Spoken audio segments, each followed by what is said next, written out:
ये कहानी राजा महाराजाओं के समय की है। लक्ष्मीपुर गांव में एक सुखी परिवार रहता था। घर के कर्ता का नाम मोहन था। उसका एक बेटा और 4 साल की एक बेटी थी। बेटी के जन्म के बाद से मोहन की पत्नी बीमार रहने लगी। फिर एक दिन, मंगल बेटा, जरा एक गिलास पानी ले आओ। बेटा मंगल, पिताजी को कहो अंदर आ जाए। मेरा शरीर अच्छा नहीं लग रहा है, जल्दी आओ। ठीक है माँ। पिताजी, माँ आपको बुला रही हैं। क्यों, क्या हुआ? आज माँ की तबीयत बहुत खराब है। ठीक है, चलो। पिता और बेटा जब कमरे में पहुंचे तो देखा कि माँ अब जीवित नहीं रही। Mummy, mummy. हे भगवान, ये क्या देख रहा हूँ मोहन मैं? दुखी होकर बेटे और छोटी बेटी को लेकर गांव के लोगों को बुलाने गया अंतिम संस्कार करने के लिए। 2 साल बाद मोहन सोचने लगा, अगर बच्चों को लेकर ऐसे ही रहूंगा तो कुछ दिनों बाद खाने को भी नहीं बचेगा। मुझे फिर से विवाह करना होगा। कुछ ही दिनों में मोहन नई पत्नी को घर ले आया।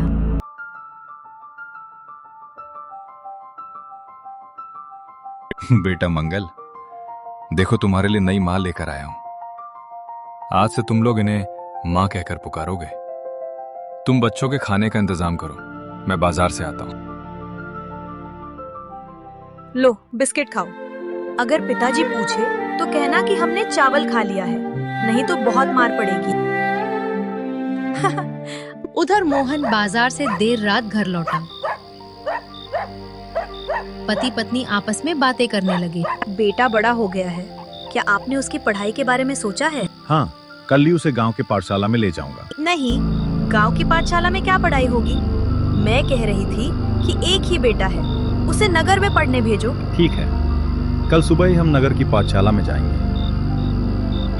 काफी रात हो गई है, चलो सो जाते हैं। अगले दिन सुबह पिता और बेटा नगर चले गए।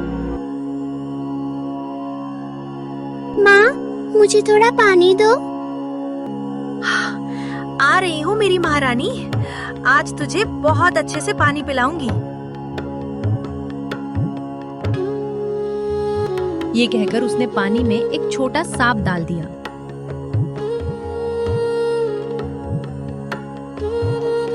बच्ची बिना देखे पानी के साथ सांप भी निगल गई। धीरे धीरे बच्ची बड़ी होने लगी और उसके पेट में सांप भी बढ़ने लगा। उसका पेट दिन दिन बड़ा होता गया। सौतेली माँ ने सोचा, अभी तक मरी नहीं, लेकिन अब इस झंझट से छुटकारा पाना होगा। मुन्नी, मेरी बच्ची, ये लो दूध पी। जी माँ। मुन्नी को नहीं पता कि दूध में बेहोशी की दवा था। बेहोश हो गया। अब इसके पिता आने से पहले पानी में बहा देना चाहिए।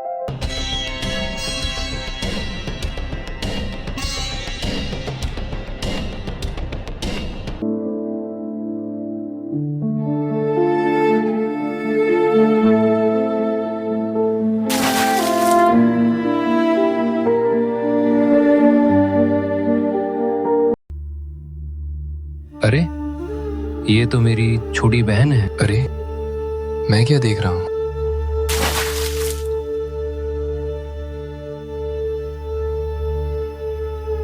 बहन की सांस चल रही थी।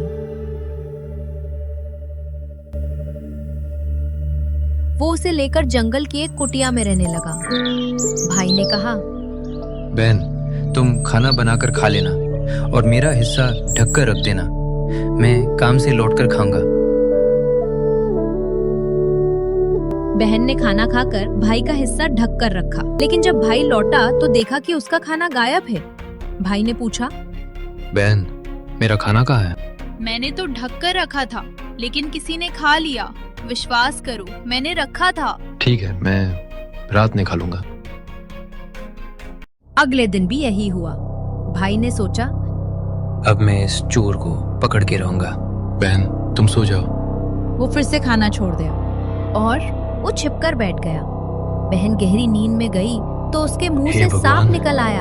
ये क्या भाई देख रहा हूँ चौंक मैं? गया। अच्छा, इस सांप ने मेरी बहन का जीवन बर्बाद कर दिया है। आज मैं तुझे छोड़ूंगा नहीं। इसके बाद बहन बढ़ने लगा। दोनों ने सुंदर तरीके से जीवन यापन करना शुरू कर दिया। खड़े हो जाओ। अरे सुनो, मैं विशानपुर का राजकुमार हूँ। आपकी बहन मुझे बहुत अच्छी लगी है। यदि तुम्हें कोई आपत्ति न हो तो मैं उससे विवाह करना चाहता हूँ। नहीं नहीं राजकुमार, इसमें मेरी कोई आपत्ति नहीं है। तो फिर मेरे साथ चलो, राजमहल जाकर विवाह का कार्य संपन्न करेंगे। दूसरी ओर मंगल के पिता और सौतेली माँ बाढ़ में सब कुछ खोकर घर घर जाकर भिक्षा मांग रहे थे। दोस्तों, यदि यह कहानी आपको अच्छी लगी हो तो चैनल को सब्सक्राइब करें और बेल आइकन दबाएं ताकि अगला वीडियो देख सकें।